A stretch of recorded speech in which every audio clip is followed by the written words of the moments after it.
Hello everyone, this is Santotaku with Team By the Trigger here, bringing you another deck profile. This is the deck I will be playing at our weekly tournament tomorrow, my Goddess of the Full Moon Tsukuyomi Oracle Think Tank deck.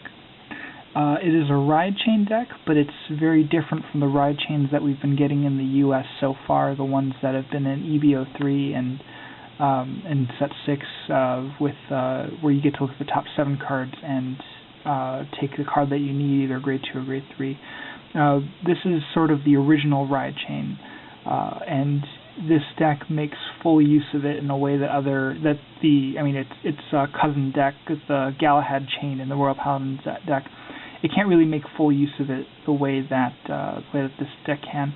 And before I get into the deck profile, I just sort of want to explain how it works and why it's important for Oracle Think Tank. So, starting off, we have the grade 0 Godhawk Ichibiyoshi.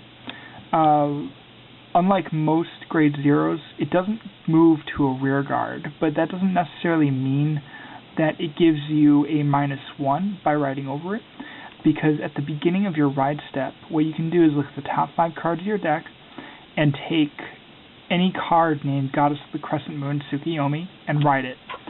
So, right there, if you have a Goddess of the Crescent Moon Tsukuyomi, you get to take it from that set of 5 cards and ride it, which is great because you didn't have to waste a card in your hand to do that, so you're starting off the game right away at a +1. Now, those other 4 cards, they go to the bottom of your deck in the order of your choosing, and that's sort of the second part of this deck. Oracle Think Tank has a lot of draw power and has a lot of ways to pull cards out of your deck, either through soul charging or drawing or just moving stuff around.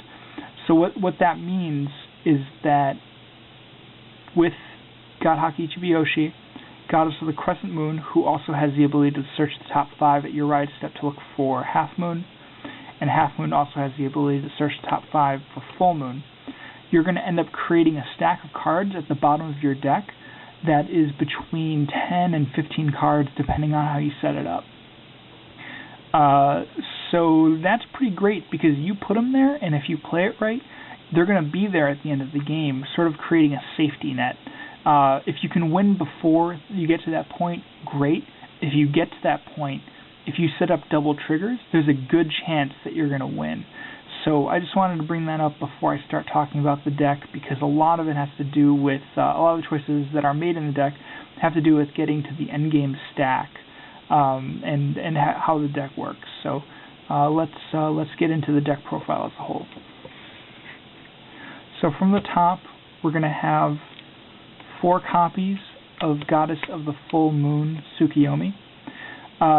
So I had mentioned that the previous versions, Ichibiyoshi, Crescent, and Half Moon, had the abilities to check the top 5 cards of your deck to look for the next form. There is no 4th form of Tsukuyomi. So what she has instead is that if the previous 3 forms are not in her soul, she gets a -2k, bringing her to a 9k Vanguard, which sort of sucks, obviously, but her second ability sort of makes up for it. If you have 6 cards in the soul, you can Counterblast 2 in order to draw 2 cards and soul charge 1. So with that ability, you're able to put cards that you're missing from your soul back to where they need to be, and on top of that, you get to dig deeper in your deck. So it'll put you 2 cards closer to your endgame stack, and it'll help you. It's sort of like playing Dragon Monk Gojo or Screaming Dancer Announcer Shout, where you get to rest and draw a card and discard a card. It just gives you more control of your hand, but without the hefty penalty of resting. It's just a Counterblast 2, which isn't so bad. And there have been so many times where I've done this in one turn.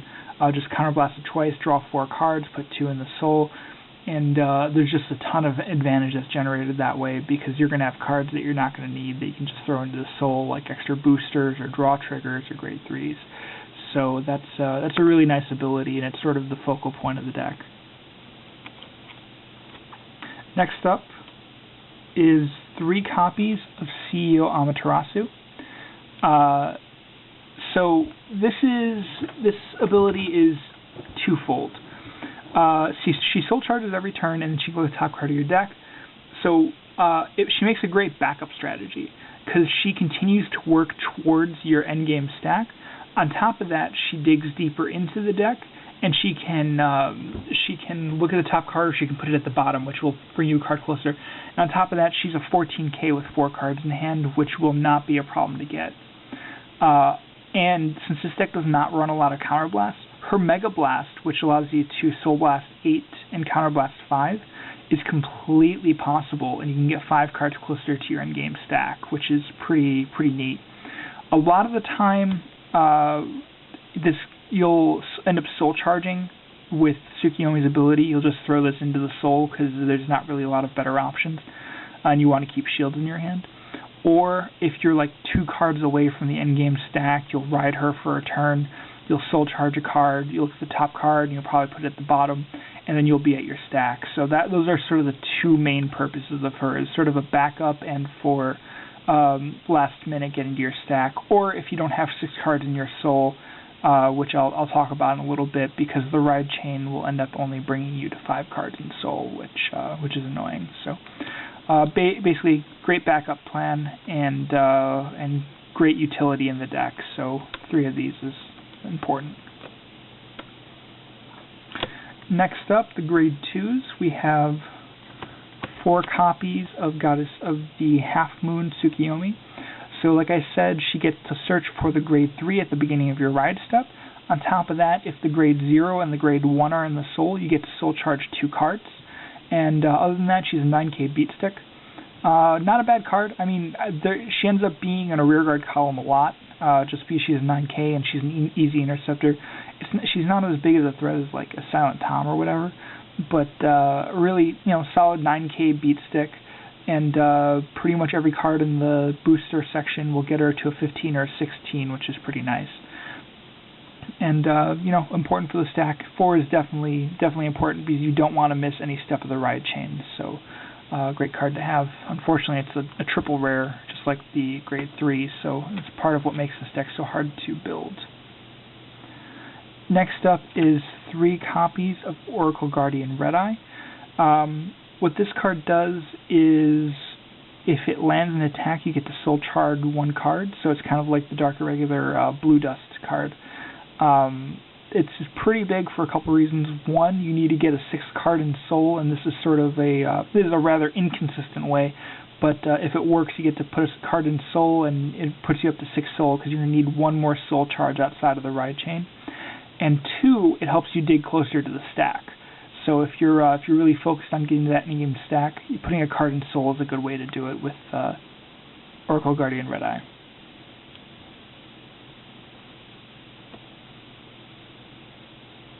Next up is 3 copies of Silent Tom.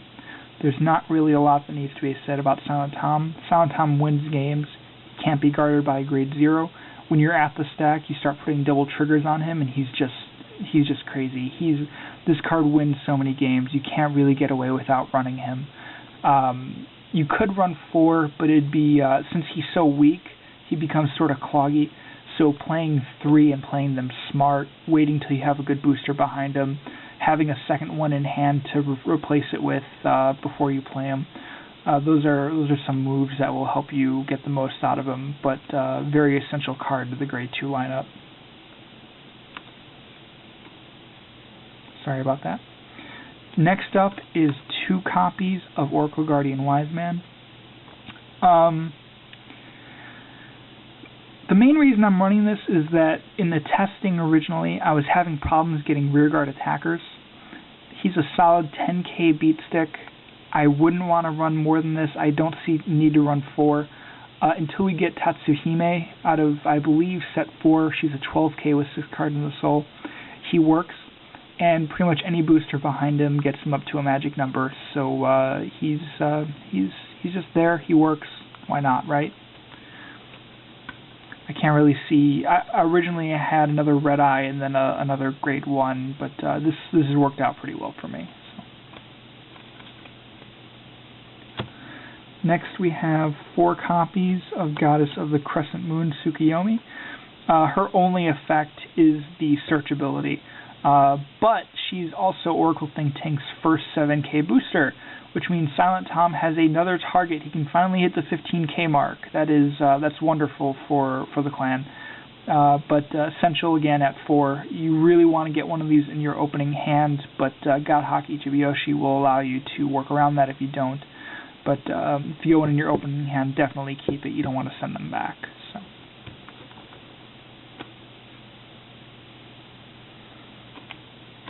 Oracle Guardian Gemini, I don't think there needs to be much said here. He gets Silent Tom up to 16. He boosts everything up to where they need to go. Just run it.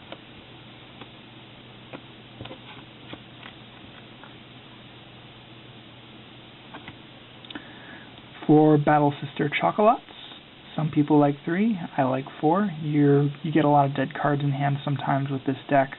Run 4.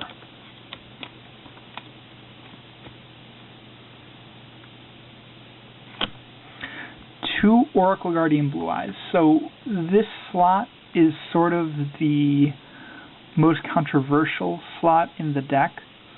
A lot of people prefer running Battle Sister Kokoa, who, when you play her, you look at the top card of the deck and leave it on top or bottom for a +1 towards your stack.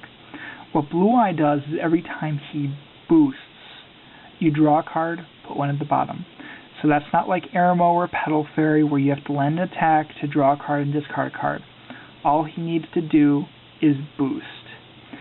He's only a 5k, but putting him behind a 10k like Wise Man or like a rearguard Tsukuyomi or a rearguard Tsukuyomi Fumon or CEO Amaterasu, he will make a 15k column. You don't really want to run 3, but if you can get it behind the Vanguard or get it behind a strong rearguard, it's a solid card to have, and it gets you to the stack, and it helps you organize your hand. So I really feel like it's too good not to use. You're going to get its effect more times a game than you would using a Battle Sister Kokoa or using a Circle Magus would be useless to you. A Petal Fairy, they'll just guard and work around because they know what you're trying to do. So I really think that this is the best option. Even if you're only forcing a 5k shield, reorganizing a hand and setting dead cards to the bottom like extra grade 3s is really huge to help you get close to your stack. So 2 of these is big. Other people will disagree, but this is my deck profile video, so they can deal with it. I'm going to try and go through the grade 0s rather quickly, but there are a couple important cards. Godhawk Ichibiyoshi, his only effect is to search the top 5 to search for Crescent Moon. Absolutely essential. The only starter that Oracle Think Tank has outside of Lozenge Magus, but absolutely essential to be your starter. So, enough said.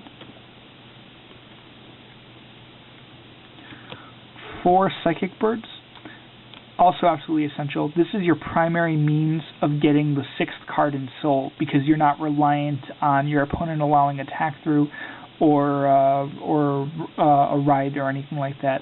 You just put this card in your Soul and you draw a card. It puts you up to 6 Soul if you get the rest of the chain going, and then that's when Tsukuyomi can start using her Counterblast. So absolutely need to run 4 of these. Great card.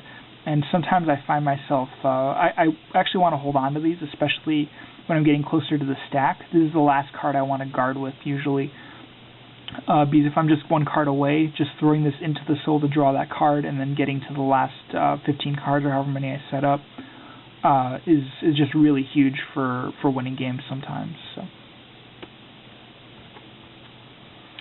2 Nike, just to round up 6 crit triggers.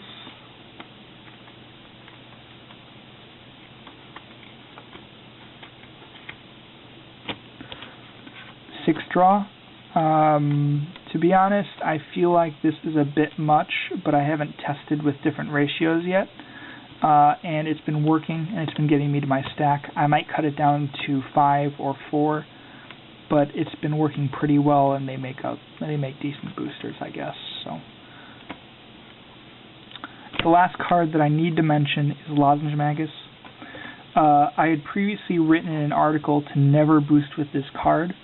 Since playing with it, I would say that it's still true most of the time. However, if you are in the very early game and you haven't generated a decent stack yet, or if you have cards at the bottom that you're going to need, like if you say check all 4 of your grade 2s with your grade 1, with your grade 0 rather, you want to boost with this right away and shuffle up your deck. That's just really important sometimes. And I mean, unfortunately, if you use a late game, you're going to lose your stack. But if you're pushing for a win, or if there's cards at the bottom that you need access to that you won't get unless you use her ability, it's very important to run it and just boost with it. So, and other than that, of course, it's a heal trigger, so you're going to use it no matter what. It's just no longer going to be your starting Vanguard anymore. Well, I hope you enjoyed the video. If you guys have any other questions, feel free to leave a comment below, and like, favorite, and subscribe as you see fit.